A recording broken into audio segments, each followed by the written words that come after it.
हिंदू की घर में आग खुदा ने लगाई हो, जहां जहां मुसलमान की बस्ती की यारो राम ने जलाई हो। चमचों को देखो पतली से गरम है, ये नफरत की असर देखो क्या क्या होते हैं। गाय हिंदू बन गए और बकरा मुसलमान हो गई है। तो मैं इस जगह से आप लोगों को हटाने की कोशिश करते हैं, इसीलिए कि अगर देश की तरक्की की बात आप लोग करते, मैडम हमारे हिंदुस्तान में मुसलमानों के खिलाफ बहुत कुछ हो रहे हैं, सब जानते हैं। मैं जिस प्रदेश से आते हैं, उत्तर प्रदेश के बाद सबसे ज्यादा मुसलमान हमारा स्टेट बंगाल में रहते हैं। और हमारे डिस्ट्रिक्ट जो मुर्शिदाबाद है, मुर्शिदाबाद में एब्सोल्यूट टर्म में सारे हिंदुस्तान में सबसे ज्यादा मुसलमान रहते हैं, परसेंटेज वाइज अनंतनाग में, उसके बाद मुर्शिदाबाद में। तो हम जानते हैं इन लोग की बुरी हालत, हम जानते हैं, भली बात ही जानते हैं इन लोग की बुरी हालत को। और ये मजबूरी के चलते कभी घर बार गांव छोड़ के दूसरे राज्यों में चले जाते और नहीं तो दूसरे देश में चले जाते। तो इसलिए जब इन लोगों के लिए कुछ ठोस कदम उठाना चाहिए।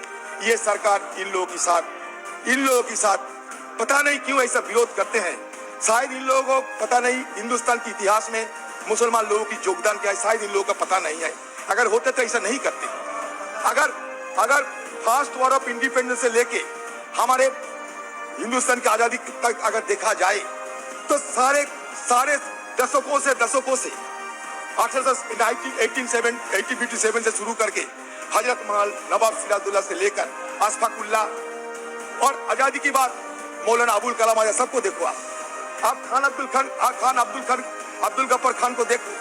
आप हजरत महल के इतिहास जानते हैं कि चिन्हाट जंग में ब्रिटिश को पराजित किए थे। ये सारे इतिहास को तोड़ मोड़ करके, विरूपण करके आप इस तरीके के नजारा पेश करते हैं कि लोगों की मन में एक अद्भुत किस्म के नफरत पैदा होते हैं।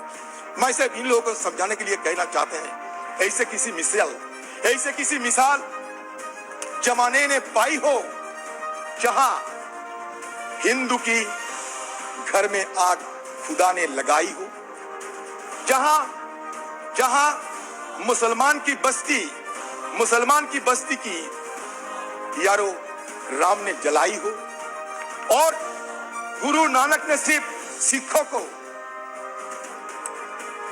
राह दिखाई हो। ऐसा नहीं देखा आपने?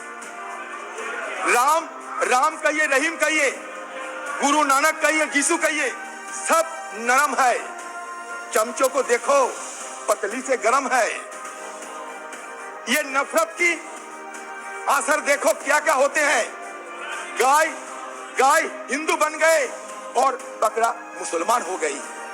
तो मैं इस जगह से आप लोगों को हटाने की कोशिश करते हैं, इसीलिए कि अगर देश की तरक्की की बात आप लोग करते हैं तो ये थोड़ा समझना चाहिए कि हम सबके साथ ले जाना चाहिए। उस समय आप माइनॉरिटीज के खिलाफ आप जो कर रहे हैं, आपकी राजनीति में और आर्थिक क्षेत्र में भी ये बड़ी दुखनीय बात है।